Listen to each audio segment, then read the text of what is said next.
Good evening, everyone. Thank you very much for joining us this evening for the Karen Talks, Karen webinars. Today we are privileged to have one Joseph Lawson talk to us about how we can help our children prepare for their education, their university education outside, of course, of Kenya. And he's calling this expanding the African experience. So as you come in, all I'll ask is that you keep your video off and then that you also mute yourself. If you have any questions, please type them into the chat and we shall ask them after the presenter is done with his discussion. And without further ado, let me introduce today's presenter. And he is from the AFEX Test Prep. And he's the head of academics at AFEX Test Prep. And he is also the regional manager of AFEX in East Africa. And he guides students as they navigate the US and Canadian college application process. So Joseph is also an experienced SAT tutor and has assisted over 300 students to place in the top 5% of all test takers worldwide. Oh, isn't that something? He has also assisted over 200 students gain admission in Ivy League universities like Harvard, Yale, Cornell, Brown, and Columbia, as well as top universities in Canada. He's a certified project management professional and English as a foreign language instructor. So I will welcome you, Joseph. Take it away. We're really looking forward to see what you're going to tell us today. All right. Thank you so much, Vicky, for the introduction. So I think the topic here is so important for a lot of people or young students who have finished high school thinking of where to continue their education. And so mostly we at AFEX have done college application or consulting to the US and Canada for more than a decade now. And we've seen so many success stories from our students who have gone through the education system in the US and Canada. Some of them are working in very, very good companies now. But the process, of course, in going through the AFEX program is quite clear. I'll try and take you guys through it. But we want to understand what we are getting into if we choose to apply to universities or colleges in the US. Um, but before we begin, I want to be clear that I'll be using the term university and college interchangeably, but they do mean different things, especially when it comes to the US. When we talk about a college, in the US, a college is basically a tertiary institution that prepares students just for undergrad programs. For universities, they do have graduate and postgraduate programs. So I will be using it interchangeably because I'm assuming that most of you are thinking of going to do your undergrad studies, or you have kids who are thinking of doing their undergrad studies. I will mention a few um, how do you call it, master's programs. But if you do have questions when it comes to graduate or postgraduate programs and opportunities, you can also ask in the Q&A session. So AFEX basically means the African experience. And so what we aim to do is basically give young Africans access to education in some of the best institutions in North America. And so we try as much as possible not just to pick any schools or advise students to pick any school at all, but we are trying to make sure that the schools they pick, the environments they find themselves when they are out there, are those that can help them to gain access to the right opportunities and also jobs afterwards, and also prepare their minds for the kind of challenges they're going to face when they come back home. So that's basically what we focus on. And so I won't waste much time. I want to kind of take you through that quickly and understand what the North American schools have for us. And then from there, we can kind of move from there. So I'm going to look at what AFEX is, why we choose the US, what are the SATs or the standardized test, because it's kind of a very big requirement and also now contentious requirement in the application process to the US. And We also talk about, of course, the financial aid because that's a very important aspect of what we do. Then we'll look at who qualifies for financial aid, what are the requirements, how AFES can also help in the process, looking at some of our track records and our success stories. And probably by then we will have a good picture of what we are going to face and what you should start looking out for. For those of you in your senior year or your final year or your junior years in high school now, what should you be thinking about now if you want to apply to schools in North America? And so we will look at all those requirements so that if you are in the process of completing your high school, you really know what you should be doing or preparing for. If you're already in your final year, you should also know what the requirements are. Okay, so like I said, AFEX is an educational enhancement consultancy. We've been doing this for the past 11 years now. We've assisted over 900 students over the decade to get into different schools, from the Ivy Leagues to the top schools in the US and Canada. We also help students with the preparation for the standardized tests like the SAT, SSAT. One thing we also do is to help students get into some of the top high schools in the US, Hanover, and the rest. So we also do that part as well. But or the major part of what we focus on is undergrad studies. And so it started actually in the US, and then we moved it to Ghana, and then we have come to Kenya now. Um, so last in 2019, 2020, these were some of our students in the schools they got in. We had students from both the public schools and the private schools as well. Some went into Harvard, Caltech, Yale, of course, the Ivy Leagues, and also some of the top schools we have around. And this was basically our Kenya group of students. This is just last year's group. We have students getting to Brown, UPenn, Cornell, which of course makes it possible. So it makes clear that we do have students who can access such world-class education. And so the key thing is, what do you require to get into these schools? And these students are from different spectrums of society, from those in the private sector or private schools to even public schools. They have access to the same kind of schools as well. So basically, we want to look at what did these students have that got them access to such education or schools, sorry. And so what are you supposed to be looking out for? So for AFEX, this is basically what we've done. Every year, especially for Kenya, we've done between about 90 students now getting access for both countries. We were able to secure or help them secure about $32 million in terms of financial aid for the next 4 years. That's from the 2020-2021 admission cycle. We had one of our students from Kenya actually top the SAT. She got a 1590 out of a 1600, which was said among the 0.5% of test takers in the whole world. Every year, as you can see, we have actually improved on the amount of financial aid we try to assist our student access. And over the years, we've seen it grow year in, year out. So what I want to focus on now is what are students doing now, and that's a very important part as you start considering college or university. What should you be looking out for?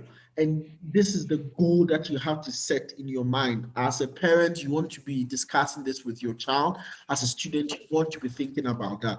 But these are some of our students and where they are now. They all went through our process, and I want to show you a few of our students that where they are now presently.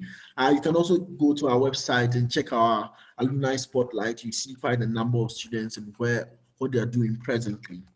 All right, so we've had a student now and saying these are mostly Ghanaians because since we started in Kenya 3 years ago, we are waiting for our first batch to graduate from college. But these are some of our students from Ghana and where they are working now. This one is working in JP Morgan and Chase. She went to Williams College. Those of you who are familiar with it, it's one of the top liberal arts schools. I'm going to explain what a liberal arts school is anyway. We've had students, this was one of our top students last year who graduated from MIT. Um, she got a GPA of 5.0, a perfect GPA from MIT last year.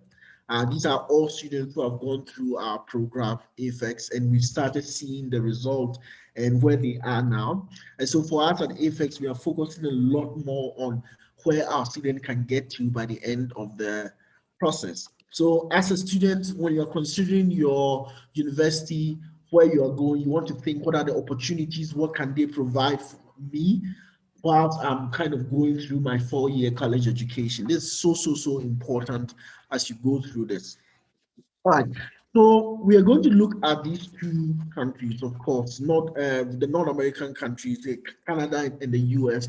Most of their system is quite similar, and so most of the things I'm going to be talking about when it comes to these two countries are going to be kind of overlap a lot. But if you have specific questions to any country, you can always put it down, and I'll answer it in the Q&A session. All right. So why do we pick the US and Canada? It's always one of the big questions that come in. You want to look at the location. Where do I want to have my college education or experience? So we have zeroed it in on Canada and the US for these specific reasons. The first one is scholarships. If you look at most locations around the world, you'll find out that the US particularly has the highest form of school fees you can find. Their fees are so high, as high as about $80,000 a year, especially for the top schools. But they also give a lot of aid to both local and international students. And you see from 2020 academic cycle, you find out that they focus a lot on providing financial aid. Most international students got an average of $23,000 of financial aid from some of the top institutions in the US. We also see that they provide a lot of internship and employment. You'll find that even when you get your financial aid or your offer, some even have job attached to it where they even pay you some amount of money.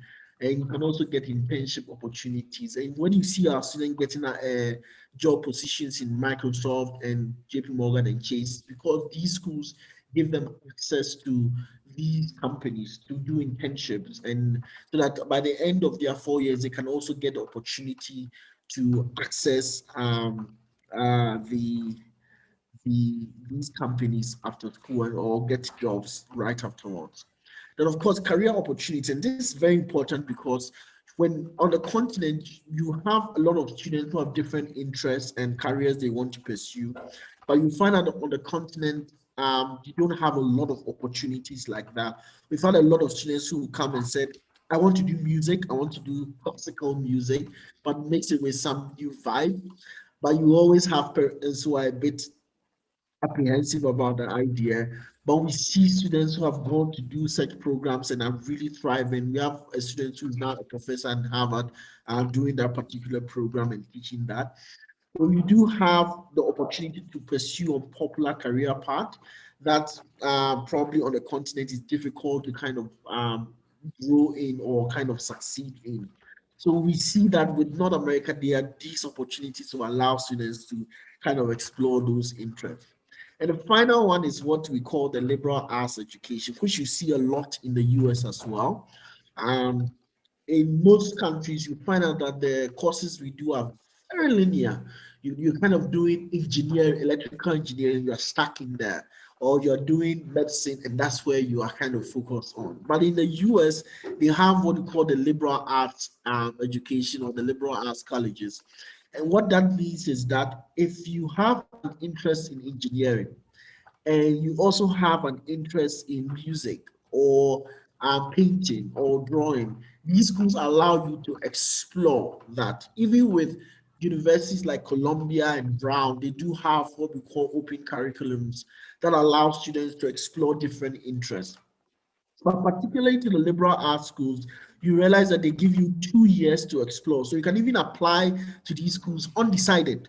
You can say, I am undecided on what program I want to study, and they allow you 2 years to kind of do different courses to find where your interest really lies.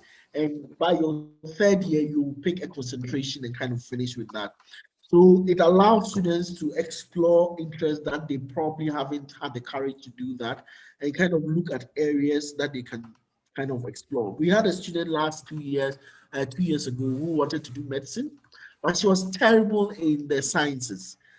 She got this admission to one of the Claymont colleges, and now she's doing pre-med. She's on her way to do medicine. But from high school, her teachers never thought that she can actually qualify for medicine. But now she's on her way to do medicine. So you see that kind of difference in the opportunities that liberal arts programs provide for students who are not too sure what they want to do. So that's why we choose the US particularly, especially for the liberal arts colleges. Liberal science also means something similar. Like I said, you can pick one concentration but explore other interests as well.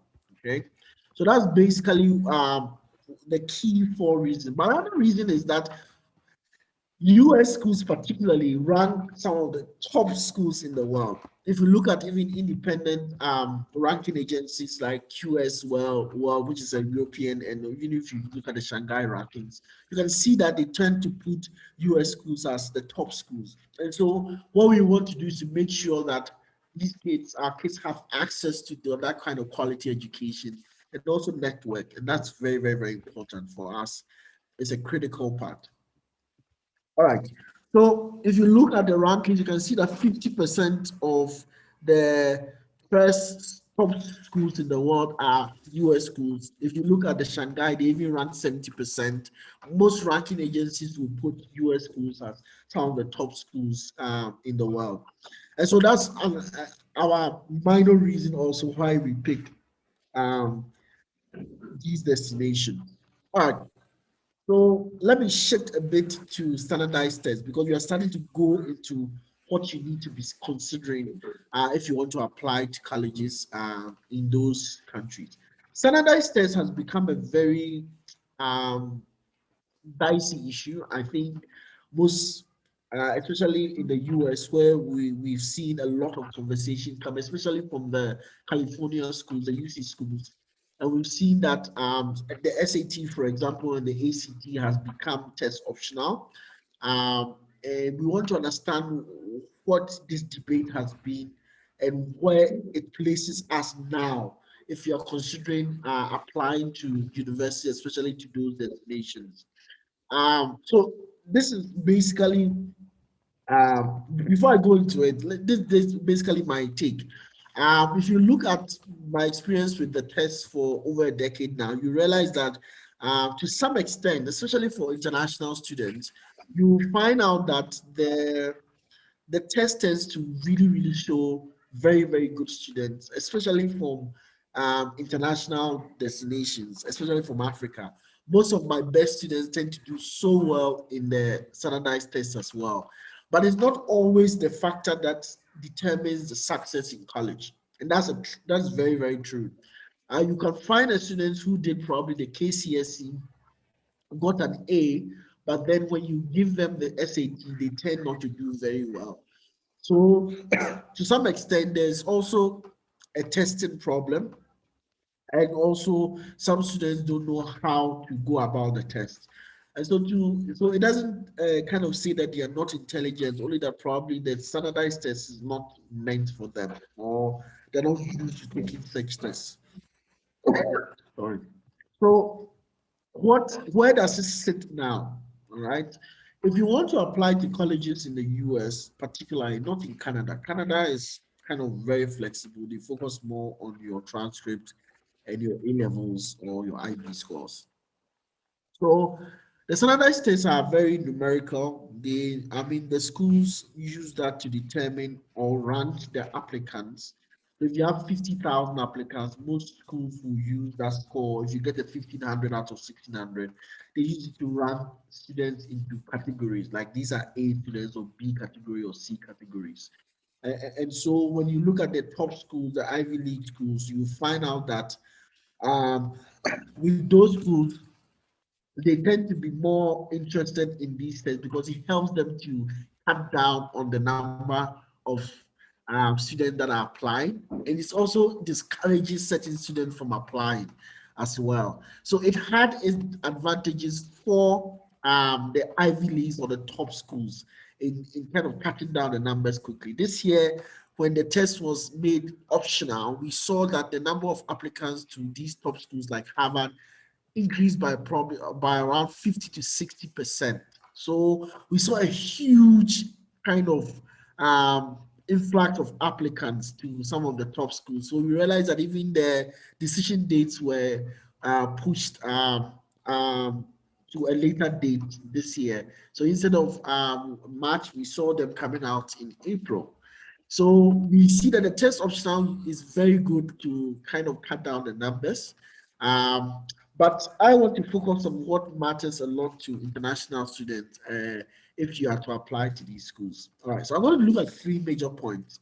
The first one is that it makes you competitive. Now, one thing is that most of these schools are not familiar with our system. You might be attending a Brookhouse or a St. Andrews Turi.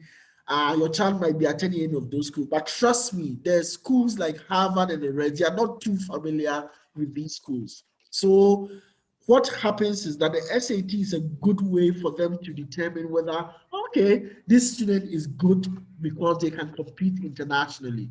Because the test you do, the SAT test you do is an international test.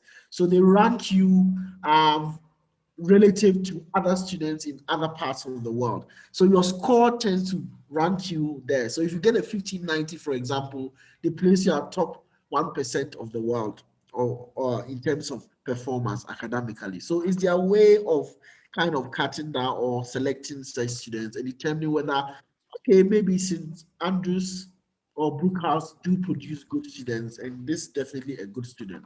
So for international students, that's the value of the test. The second one is test for language proficiency. Now, if you're applying to any of those schools, one of the things they look out for is whether your language is good. I always have parents and students who tell me that's a bit of an insult. We've been using English all this while. Why are they asking us to prove that we can speak good English? Well, the truth is that they have a point to ask for that to some extent because they want to see how strong you are in the language. No professor in Harvard or Columbia or any of those top schools will want to be correcting your English whilst they are kind of scoring your mark. They are not very happy about such things. So they want to see whether you are strong in that, at least at the minimum. So the SAT test tends to provide or help them know that, okay, you are good in English. Because the test is both English and math. So it's those two things. So they really help them to determine that. And it also helps them to write off that requirement. So if you do the SAT and you pass a certain mark in the SAT in the verbal or the English section, they tend to waive off the requirement of a language test. Okay. Some other cases, some other schools, they will tell you that, okay, don't do the TOEFL. How many years have you been taught in English? If you say you've been taught in English all your life, they tend to waive it for you. So it's kind of important on that score when you're applying to schools like that. In some cases, it's a financial aid requirement. Very, very important because some financial aid or scholarships are kind of the SAT score is a requirement for the students to access that scholarship. So some schools, for example, they have scholarships where the child gets a GPA of 3.5, they automatically qualify. Or you have an SAT score of 14, 15 and above, you automatically qualify.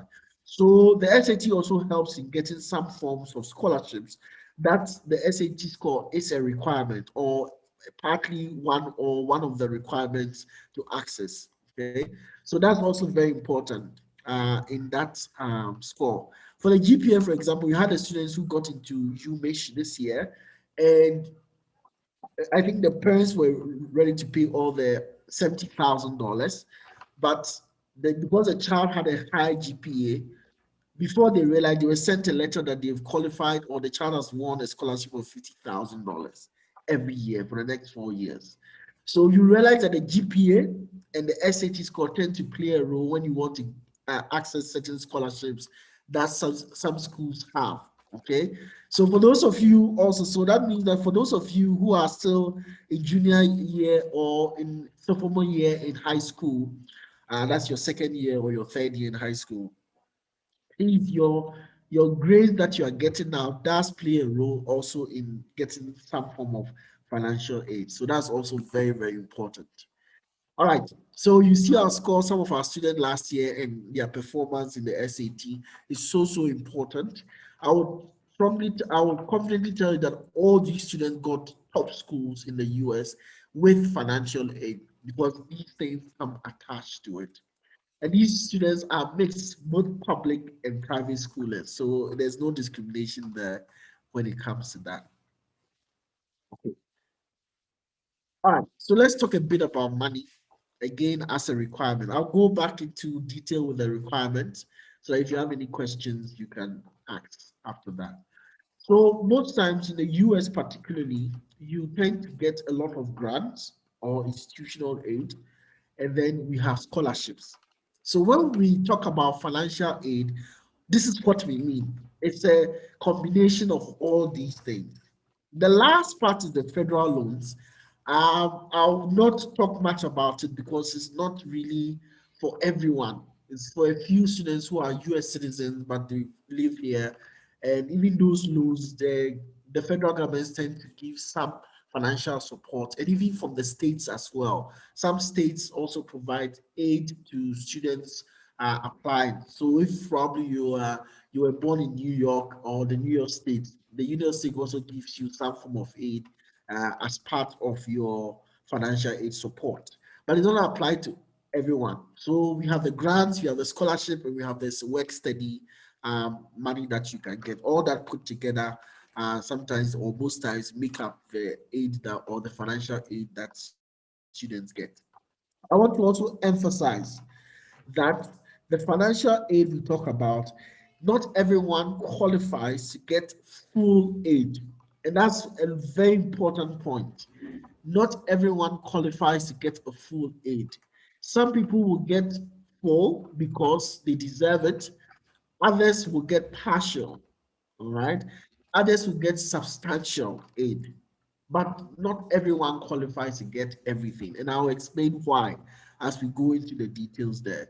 So the grants, the scholarships, and all of that, I'm going to break it down in the next few slides so that we kind of understand that. Now, financial aid is basically money that the schools are giving you to pay your college or career in school. So it could be grants, work study, loans, scholarship to help you make college or career school affordable. Okay. So what I mean by career is that mostly if you are doing a master's program, some even when you're doing medicine, there's now schools that provide you with financial aid if you want to focus on a particular career. So these are monies that they make available for that. You can access it whether it's work study or loans or whatever it is that you're looking for. So I'm going to talk about two main forms of scholarship or aid. The first one is the merit scholarships. The merit scholarship is purely based on the student's achievement. So, like I talked, like I said earlier, you have a student who got a GPA of a 3.9 out of 4, 3.8. And so, based on a scholarship requirement, they get that fee. Some people get athletic scholarship. We had a student who got some form of aid in Canada because of that, was streams very well. We have students who get scholarships based on art. We had a student who's going to Pepperdine who got that as well this year from Pepperdine University because she sings very well. She's excelled in that. So there are various merit scholarships. So that's purely on merit. It's got nothing to do with whether your parents can afford it or not. You just meet that requirement. And so even though your father might be Bill Gates or Jeff Bezos, it doesn't matter. If you qualify for it, you get it. Okay. And that's very, very important. So that's a merit-based scholarship there. Then we have the need-based. Then the need-based is kind of the largest chunk of what you're going to get. Now, if you go to the merit-based, you realize that merit-based, we've seen that the most sometimes you get between about $5,000 to about $25,000 mostly. The merit-based scholarship varies within that. But there are some that are so generous that you can get between $50,000 to about $60,000 a year. So it depends on which one that you're looking at. Then we can go to the need-based or the needs-based aid. And this is the biggest chunk, especially in the US schools. So let me explain that. Now, the need-based scholarship is, as the name suggests, is based on the family's need. So this is what they mean. I think I'll try to explain it here. Family resources, which is the income minus the expenses. So they determine your income and then they subtract your expenses. What is left is what they believe the family can contribute. Now, it means that if the family, after all these calculations, they realize that the family can afford 20,000 and they have admitted a student, okay, they meet that need, which is if it's 80,000, if I can pay 20,000, then it means that the school will pay 60,000, okay? So that is the need. So need based is basically this.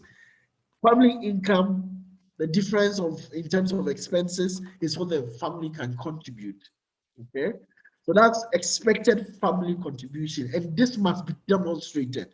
It's so important. And when we are taking students through or parents or families through the application process, they'll realize that these schools are extremely thorough in trying to determine your income and also your expense. But again, the details of that will kind of come later when you start the process. But this is what they call the need-based scholarships. Okay. And one of the key things here is that parents must understand that being as honest as possible tends to help a lot, especially with your expenses. We find out that some families are a bit more reticent or about their expenses, but you realize that your expenses are important because it shows how much you are spending, basically. So if you are earning 10 billion and you are spending 90% of it on different things, all right, the difference is the need, especially when you are spending those of very essential things. They really, really look at that as a need. So keep that in mind as we move on. So then who qualifies for the aid? And this is a very important part. Generally, students from low-income families who show high academic success have a higher chance of receiving more financial support. And I want to emphasize the word more, okay? So if your need is high, automatically you get more. And that is also coupled with students who also achieve more. So if the child has higher academic credentials, then they will probably receive more. It also does not mean that your child has to be a genius to get financial support. It's not true. Okay. So every student could access financial aid depending on the requirements that the aid has. Okay, so let me make that very, very clear. I think some people feel that you need to be an A student to get financial aid support. That is not really true. Okay, so then the first thing we must look at is if the family's annual income together, the whole 12 months, is $150,000 or lower, or if you're making 12.5K every month, you qualify for full aid. And I emphasize full aid. So that means that if they look at your income and you are making $150,000 and below, some institutions might give you full aid. Okay, of course, they will look at your expense as well. So, for example, a school like Stanford, if you're making 150,000, they consider you as a low income family. And so they tend to give you that, which is quite surprising. 12.5, 12,000, $12,000 a month is quite a lot in by our standards, but for them, it's not that much, which is surprising. All right. Then the next one is expected family contribution. So, like I said, The family's contribution is important. They have two policies. Most schools have two policies.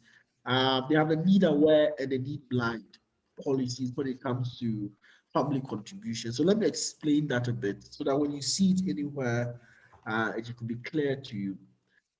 A need aware is that there are some schools who have caps on how much they can support each student. So for some schools, for example, looking at the amount of funds they have, they cannot give you probably beyond 30,000 or $40,000. All right, per student. So with such schools, they are need aware. If they realize you can match the difference, okay? If you can't match the difference, then they will not admit the child. Okay, so it affects admission.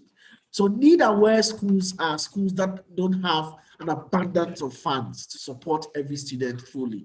But for the top schools like Harvard or Yale and Cornell, they will tell you they can actually support full fees if it is demonstrated the child can't afford. So need-aware schools are like that. Okay, they can't support, they will not admit if they feel you cannot support that. That's important. The next one is the need blind. The need blind schools are the ones I've talked about, Harvard and Yale, and especially Cornell. Those schools, they don't care. All right. They will admit you before they start looking at your financial aid documents, especially Cornell and Yale. They don't ask you for any financial aid documents until they have admitted you. Then now the financial aid committee sits down to look at how much they can give you. They also need blind schools, but they are very, very few in the US. You know, with Harvard having a hedge fund or support fund of about $35 billion, they don't care. They can actually pay everybody's school fees and they will still be fine. So for schools like that, they are need blind, okay, especially the Ivy League schools. Um, Now, high by reasonable expenses. Now, I want to make this extremely clear. What they mean by high but reasonable expenses is I've gone through this process so many times to understand that with those schools, when the committee sits down, the financial aid committee sits down to look at your expenses, it has to make sense. If you tell them that you spend $60,000 on vacation a year, or $100,000 or $200,000 a year on vacation, and you can't pay $40,000 worth of um, school fees, they will feel you are not serious as a parent, particularly. So the expenses must be reasonable. All right. They'll tell you then cut down all your vacations so that your child can go to school. And so the expenses must be extremely reasonable. All right, that you are not really enjoying yourself while your child has to struggle to pay school fees. And so that's very, very important on that. And of course, the final point there is very competitive academic performance, like I've mentioned already, GPA, test scores, your transcript. I know when you're applying to schools in the UK, mostly they are looking at your A-level scores. But for the US and especially the North American schools like Canada as well, they pay attention a lot to your transcript. What you have been doing in the last 4 years, especially your last 2 years in high school, they want to see how you perform. So, of course, they always want to see your score going up, always going up. Okay. So even if you were poor in your first year in high school, they expect that as the years go by, you improve. So the transcripts are very, very critical in also getting into some of these schools and also financial aid as well. So I like to break it down and look at the key elements. Okay.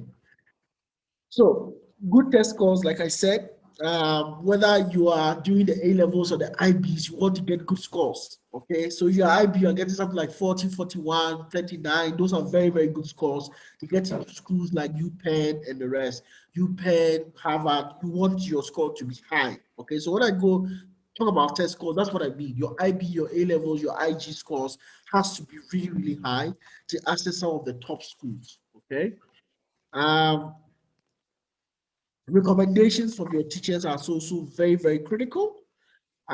if what your teachers say about you. So if your teacher is saying that you are a very good student, you work very well with groups, you are very this is creative, innovative in class, you work very well in teams.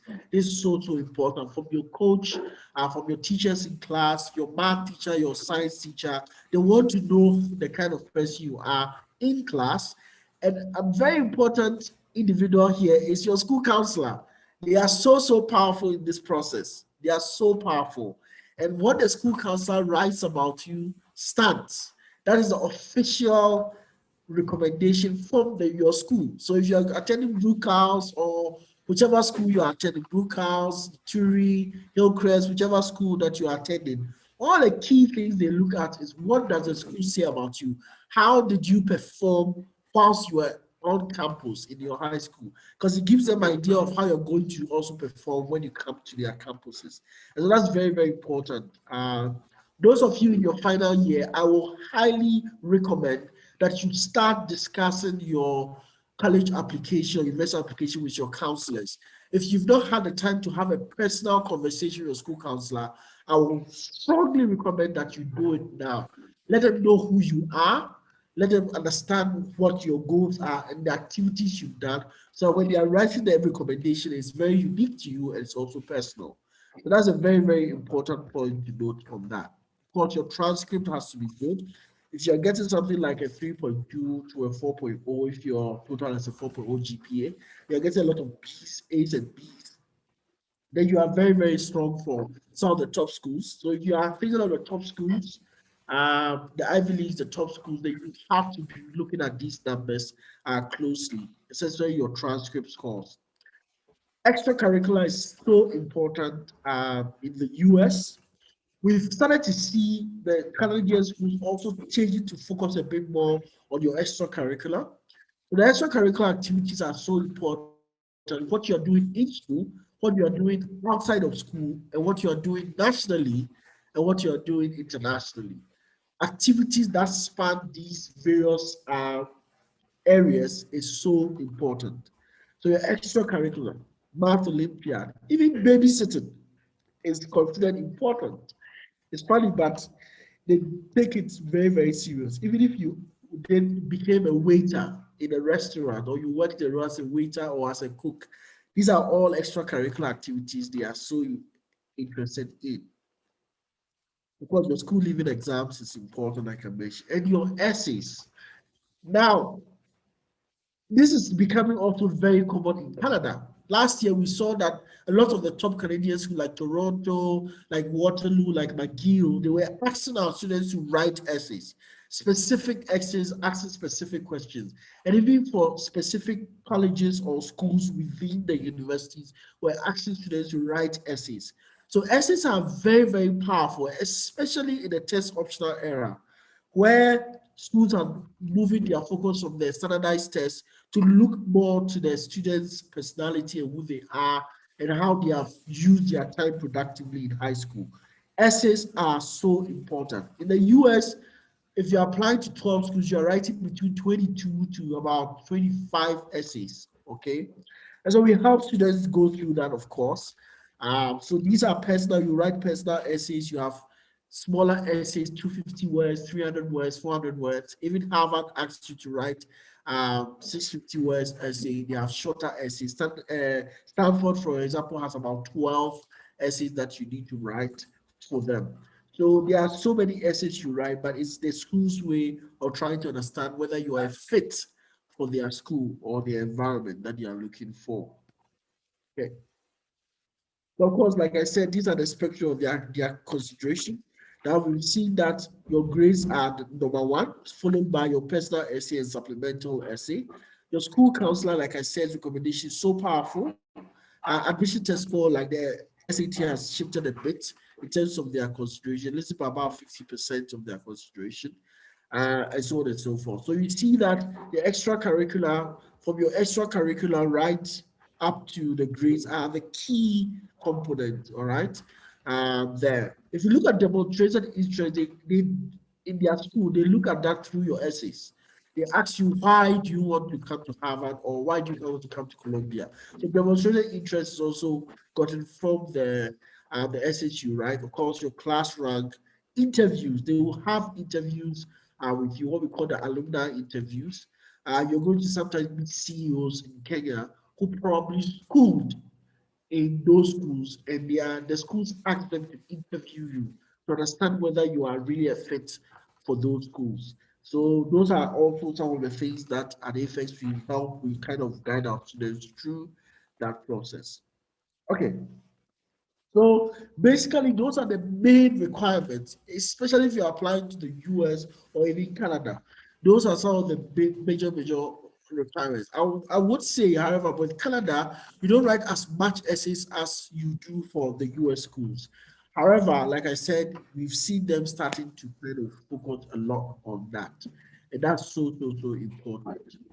All right. So let's understand where AFEX comes in here and how we have able to unchop those successes year in, year out.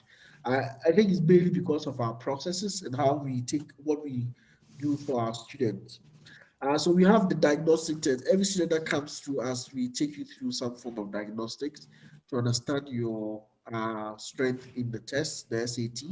We do have a 4 to 5 week uh, lesson, then we do intensive testing for 4 to 6 weeks. And of course, we do exams registration at the end of the process. So our prep program takes between 8 to 12 weeks, preparing our students. Our peak times are normally during the summer when the students have come back from school. So even this year, from June, as we are expecting a lot of our students to start engaging with us or coming to classes for the SAT. Uh,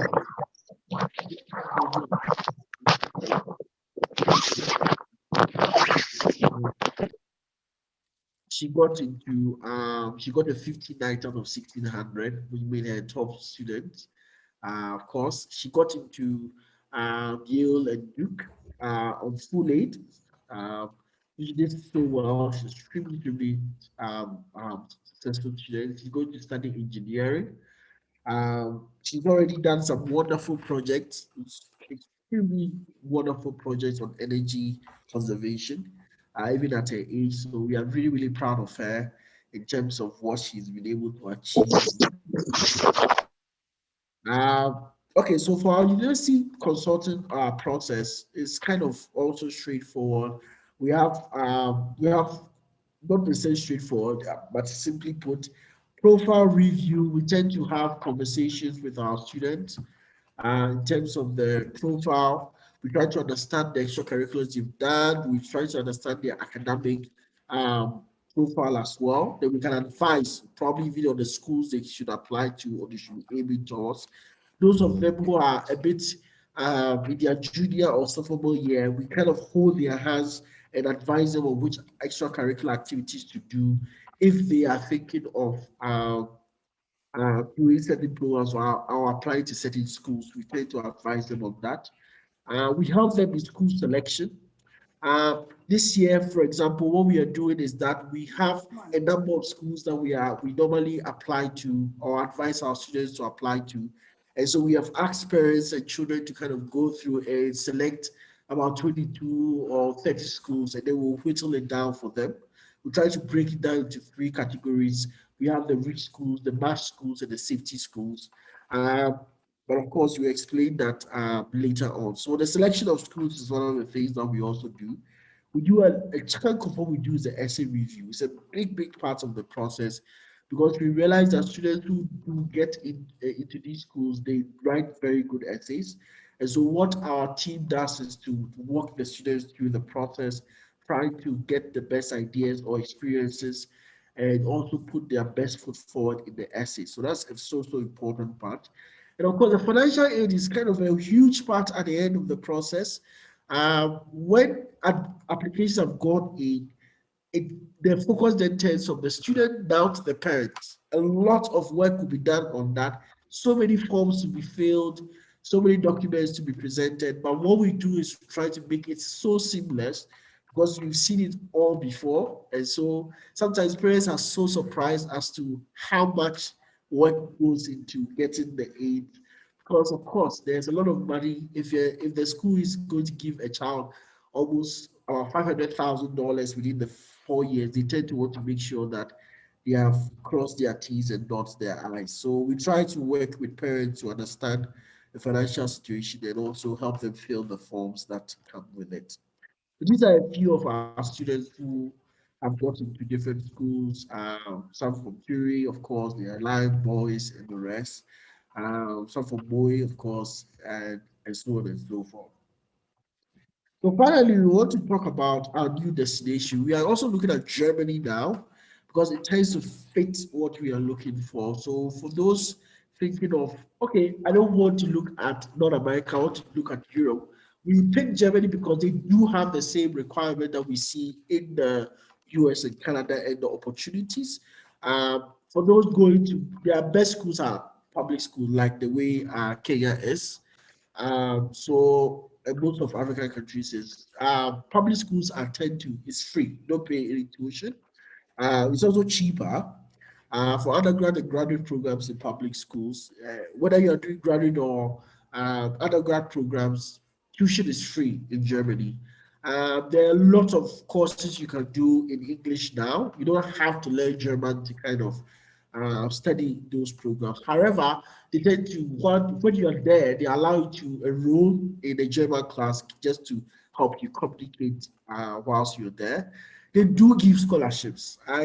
Most people get surprised when you tell them the German do give scholarship. They have the dad scholarship and so on and so forth. So there are so many scholarships also available. But it's the living as requirement. Sometimes if you have $10,000 a year, you can actually live comfortably in Germany and still school, so the tuition is free.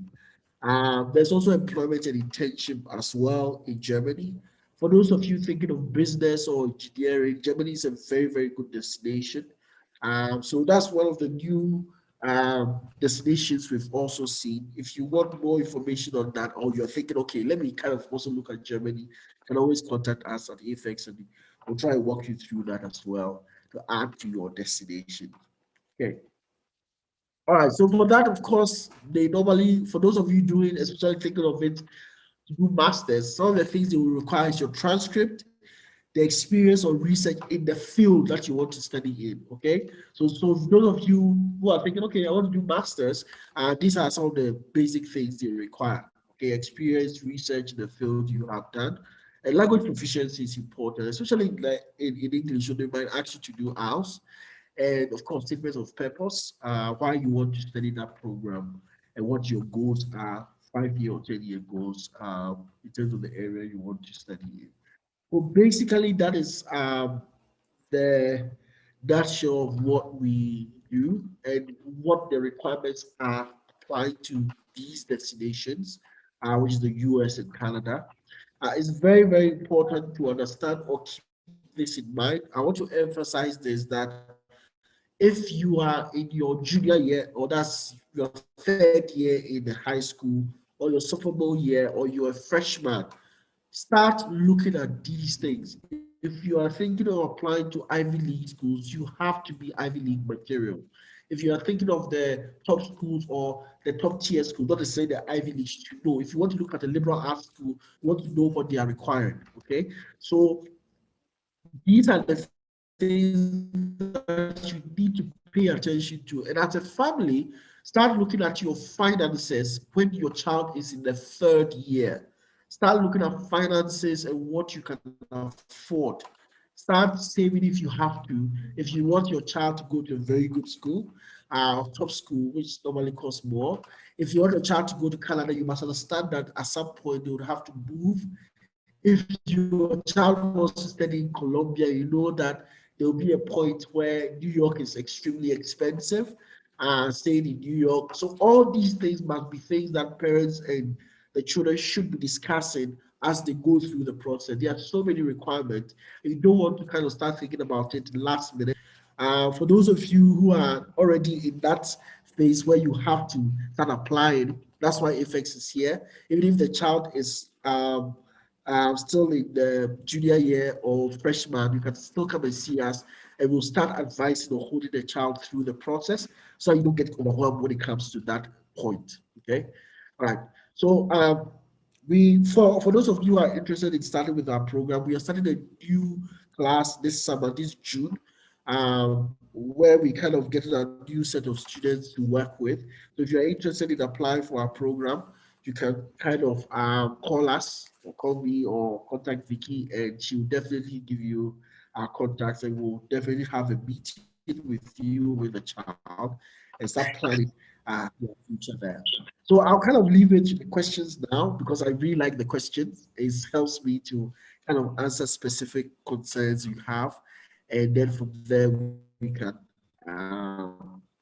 move from there. And I'll try and answer as best as I can. Thank you so much for listening, and I'm here. God, thank you so much, Joseph, for sharing that with us. And there are a few questions that I've seen in the chat box. The first one that came in was, I think I'll give you a set of two questions and then you can answer them, or three, Sure. if that's okay with you. Yeah, that's okay. Okay, so the first question is there a cutoff mark for KCSE students? I've seen you have Alliance there, you have Kabarak, so that's the first question from Max Kipchumba. Okay. And then there is a question from Angela Wainaina, if asking if AFEX guide and support students in the selection of a US-based university that best suits their capabilities, character, in addition to supporting their preparation for SATs.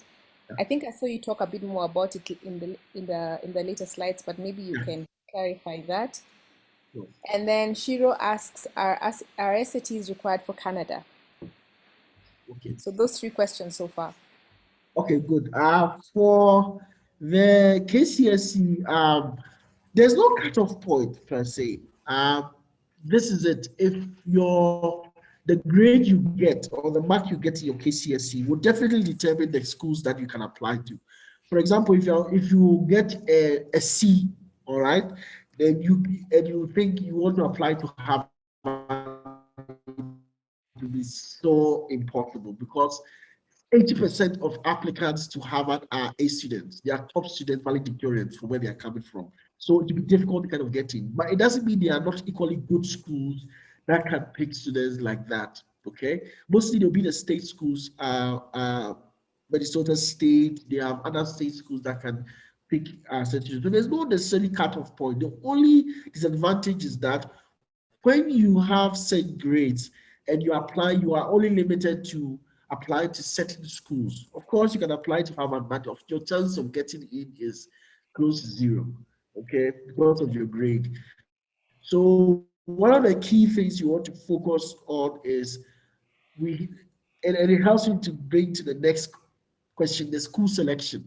So when you will be see your profile, we will advise you, you know what, pick this school, pick that school. This school will be easier to get in and easier to also get what you are looking for.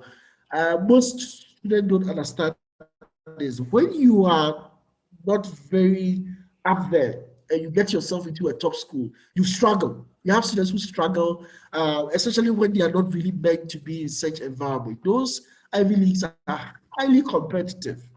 So if you're not that type of person, you tend to crumble easily. So we do look at your personality, your grades to help you select the schools. So yes, there is a cutoff point when you apply to the schools. However, with AFEX, we don't have a cutoff point. What we only say is that sometimes your grades will determine, of course, the financial aid you're going to get. And so when we also come in, we advise on that score. So there's no cutoff point for us at AFEX, but we do advise that a good grade tend to give you access to more money and also some of the very good schools. AFEX does help with the school selection. We help with the whole process. Okay, school selection, SAT preparation, essays, the whole 9 yards. Okay, so we help you through the process. We'll be advising you throughout the process there.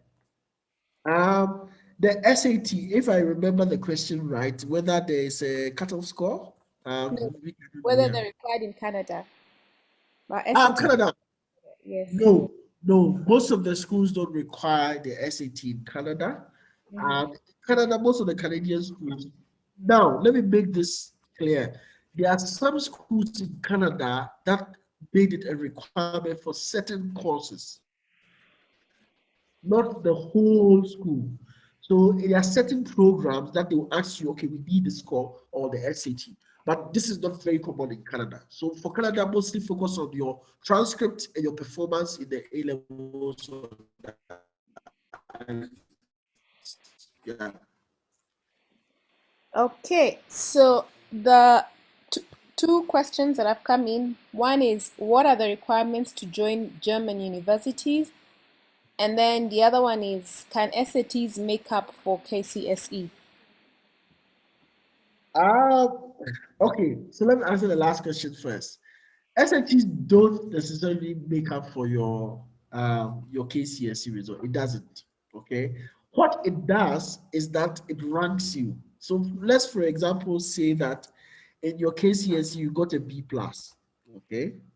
And then you write the SAT, you got a 1500. All right. What it tells the school is that probably something happened in the KCSE. That's why in the US schools they don't tend to put little premium on the test that you do one time. Okay. So the KCSE is a test you do one time within a month and you are done. So they also look at your transcripts. So if your transcript shows that you're A student and your SAT score shows that you are 1,500 students, but your KCSE shows a B plus, then they'll give you the benefit of the doubt that probably something happened. In fact, in the application, they can even allow you to explain. Some students will say probably that day I was sick, and so this particular subject or that I couldn't do well, or I wasn't in the right frame of mind. They allow that. But they will normally look at your transcript to see whether you are definitely a good student. So it doesn't make up for it. Your sins, okay, let me put the sins in a certain way that what you do in your transcripts or your 4 years matters more. It matters more to them than your just one time test. Okay, So we have one last student asking, do IB students have to sit SATs? And then there's one last one. I think you can take maybe one more for the evening. What value do you add beyond what the schools do in helping the students apply to universities? So those are two questions. okay, so um, you find out that let me ask again. Let me answer the last one first. What value do we add? So much. Now you will find out that most of our students will tell you that in the schools nobody really sits down with you to look at your essays. It hardly happens. We've had students who tell you, but Mr. Lawson, my school counselor says it's okay, and then you end up realizing that the essay is substandard.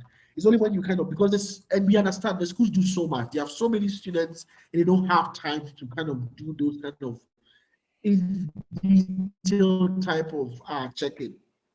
And so what we provide is that kind of personalized attached to the student. We want to understand the students. Our job is not just to check off boxes. What we try to do is to make sure that we are selecting the right students and we are making sure that they are getting the right opportunities and schools that they are getting in.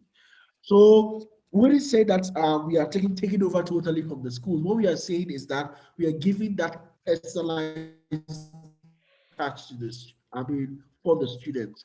And you will find out that all the students that have gone through our processes will tell you that by the end of the process, they gain a lot more.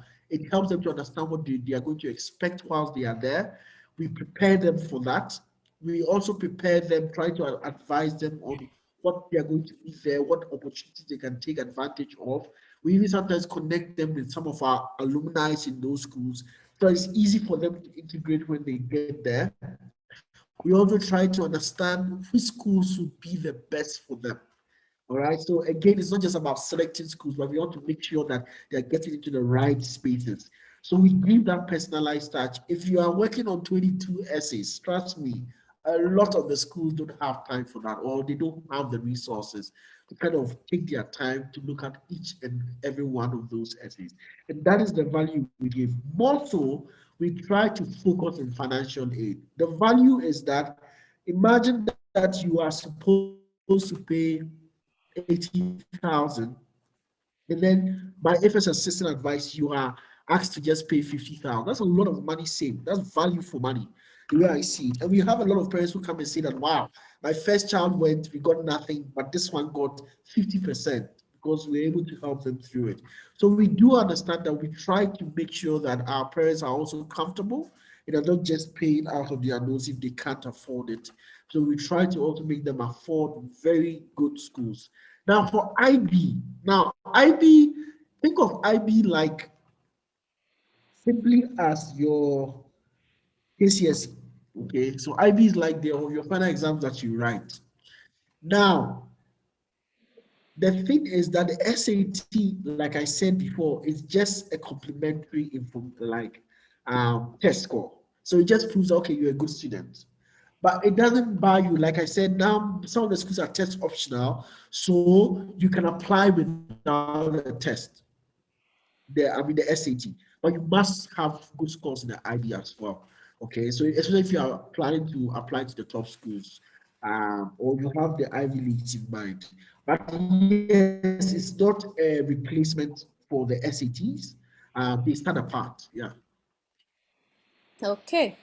So the last question for the evening, is it possible to access athletic scholarships here in Kenya?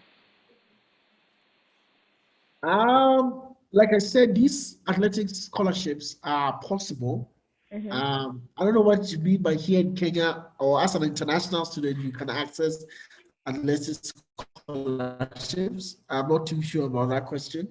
But if you mean merit scholarship, that is like athletic scholarship, yes, some schools have those scholarships available. If you apply to those schools, especially for the major league school, you're applying for Duke or anything like that, some schools do have aid for such students. But remember, the key thing if you're an athlete is to make sure that you're excelling in that area.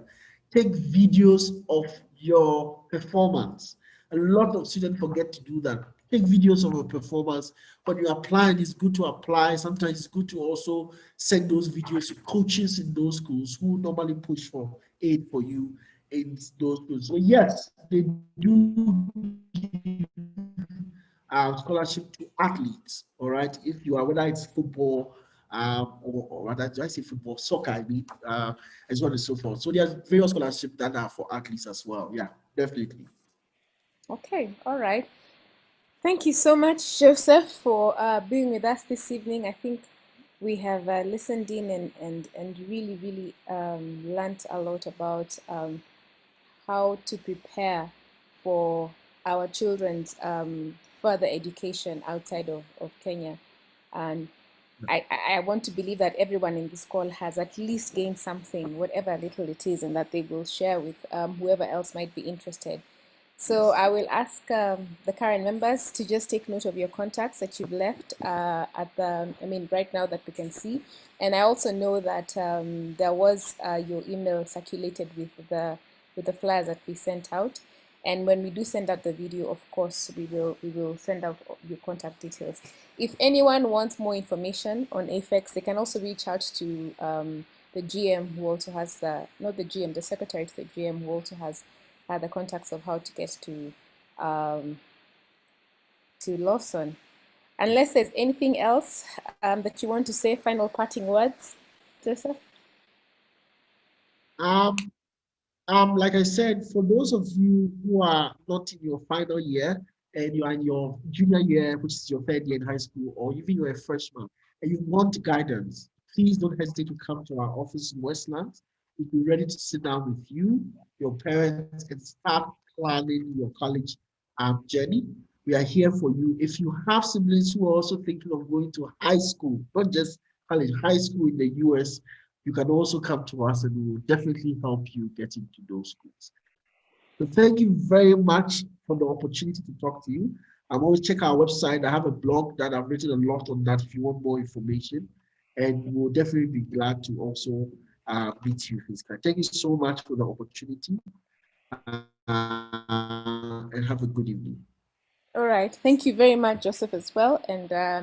And everyone who attended, thank you so much. Have a lovely evening, and I hope to see you at the next current talks, which is in about 2 weeks. Thank you, everyone, and have a good evening. Take care.